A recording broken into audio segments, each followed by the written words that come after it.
Hello there and good afternoon. Welcome to the 1 o'clock news here on BPL News, Monday on 9th of November. On the program this morning, we're going to take a look at the constant stream of refugees entering Norway. The presidents of China and Taiwan are meeting today. Europol stuck against traffickers.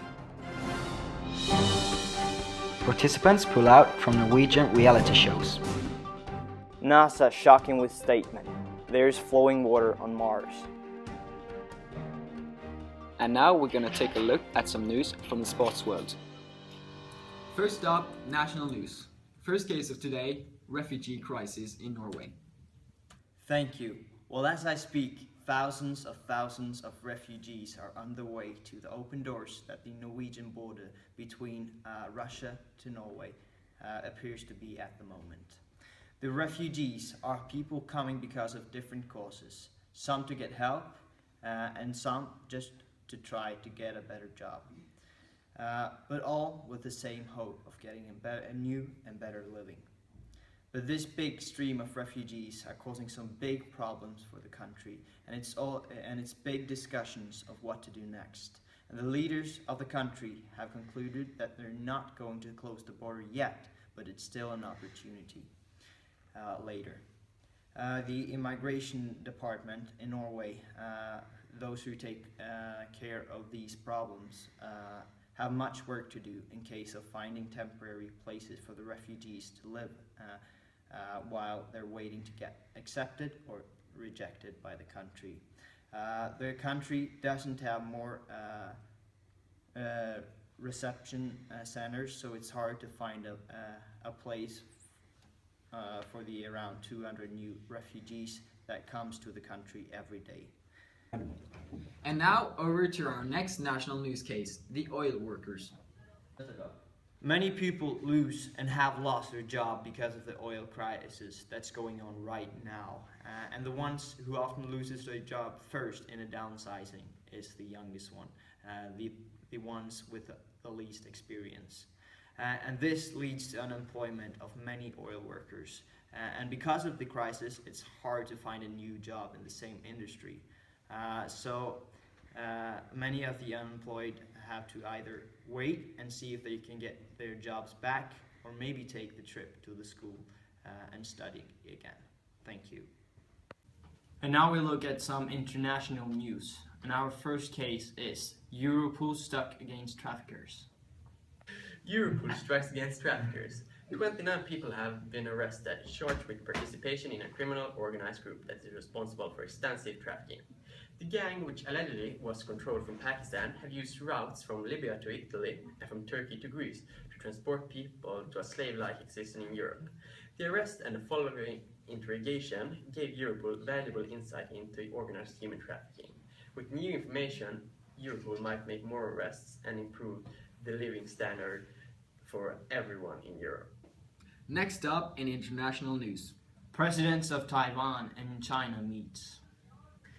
Presidents of Taiwan and China meet. The presidents of the two nations will meet in Singapore this Saturday. The purpose of the meeting is, according to the Office of Taiwan President Ma Yong-yo, to strengthen peace between the two sides and maintain the status quo. The Chinese news agency Xiao confirms that Chinese President Xi Jinping will attend the meeting, but does not specify what it should be about. Only a few countries in the world recognize the Republic of China, which is Taiwan's official name, and the Republic is not a member of the UN. China claims that Taiwan is a Chinese province and has stated a goal that the island should be returned under Chinese rule. In recent years, the relationship between Taiwan and China has improved, and the economic relationships between the old arch enemies have become closer. In July 2008, direct air route opened between the two territories since 1940. NASA teased us last week with the promise of a major science finding regarding our planetary neighbor Mars. Using data collected by the Mars Reconnaissance Orbiter, or MRO, scientists have detected evidence of salty water flowing on the surface of Mars. Water is one of the key ingredients for life as we know it. We've known for a while that Mars has frozen water at its poles, and earlier this year, Curiosity rover detected the possibility of salty water below the surface. but this is the first evidence for it flowing on the surface. And here with us today, we have NASA scientist Michael Mayer. Thank you. Today there is liquid water on Mars. Because of this, we suspect that it is at least possible to have a habitable environment today. What do you think about this exciting news? This is one of my bigger discoveries as a scientist, so for me, this is pretty huge. Well, congratulations on your discovery, Dr. Meyer. Thank you. And now we move on to the next sign case. Last night, a mysterious light lit up the skies of California, leaving people as far east as Louisiana perplexed. What was that weird blue glow in the sky? Naturally, there was some speculation that perhaps the light was a UFO or even a meteor. But in reality, it was the launch of a Trident II D5 missile by the US Navy. This is an amateur video caught by a resident in California. Being that the subject has dementia and Alzheimer's. Amazing. He's advising that he's hearing an explosions in the sky. I don't know what it is. I don't know if it's going to be an aircraft or not. Attempting further. It's a comet or asteroid. And now we move over to the entertainment, where participants pull out from Norwegian reality shows. Okay guys, some sad news right here. A competitor from the competition, Farman on the TV2 channel in Norway, has announced that he's going to pull out of the competition. That is because he is prosecuted for fraud, and it is incredibly sad. Also in the news, from the TV2 show called Norwegian's Got Talent, a competitor called Nikita has announced that he is going to pull out of the competition for unknown reasons. That is incredibly sad because he was really talented, and it's a shame for the whole competition. Now we move over to the local news. The School Cup in football is a yearly tradition in Bergen. Football teams from different schools are competing against each other to win the famous trophy. Our reporter have something interesting news from Norway. Okay, it has been announced. Norway is going to compete in the football competition here in Bergen. And we have the talented football player Ola with us. And what do you think about the competition this year? I think it will be very exciting. We have a lot of talented players at this school, and with the coach Rajesh coaching us, I think we will go far. That's nice. Next week it is the selection, and it's very exciting. Will Noral Grieg make it through this year? Next up, Fana Gymnas is questioning for closure. Because too many schools in Bergen have the same student program as Fana Gymnas, the politicians want to close down the school.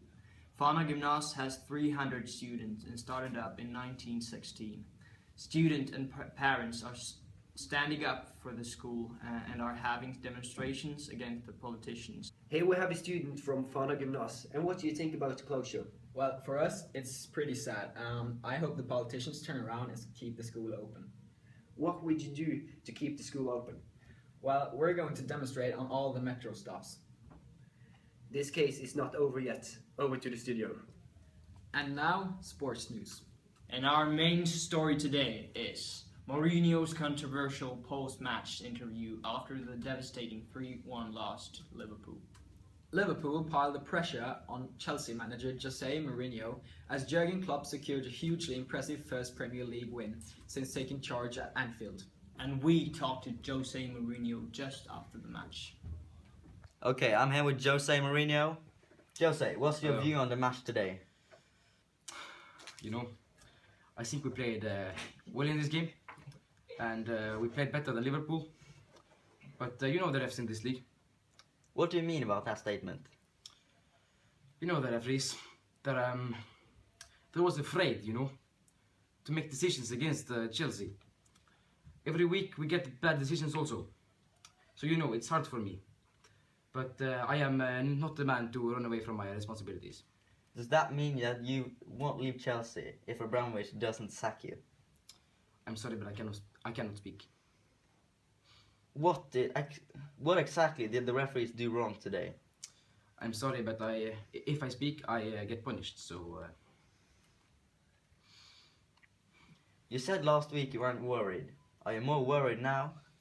No, we just keep playing our football, and it will be alright. What is your plan to turn around this poor form? as I said, we will keep on playing the football, and yeah, it will turn around. Are you certain that you will be able to turn this result around? Yes. The constant struggle with Costa's behavior. What's your view on this? I'm sorry, but I have nothing to say. Nothing more about the game? No. Okay, thank you, Jose. Jose Mourinho yet again shows his anger towards the referees, and it seems like he's not happy with the situation of his players. Back to you, studio.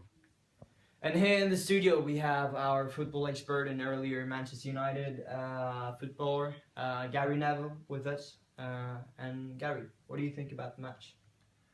In the cycle of a 15-year career, players lose form, they have dips, they get injured, all those things happen. If you're looking at key players, the spine of last year's team, Cahill and Terry were the absolute anchors of the team. In midfield, Matic and Fabregas. Up front, Costa and Hazard. And now some shocking news from the Real Madrid camp. Over to our report. Thank you, studio. Today we've got some dramatic news from the Real Madrid camp. Their key striker, Karim Benzema, is suspected for blackmailing his international teammate, Mathieu Valbuena. He is suspected for pressuring him for money by threatening to release a sex tape, which Valbuena supposedly is a part of. Yesterday, Karim was arrested and had to stay the night in prison. But earlier today, he was released and was at the Real Madrid training ground today. The club writes at their own webpage that they are 100% confident their key man haven't done anything wrong. There is no further news about the case but Karim seems confident that this would all go away. Thank you for tuning in to our daily newscast. See you again next time.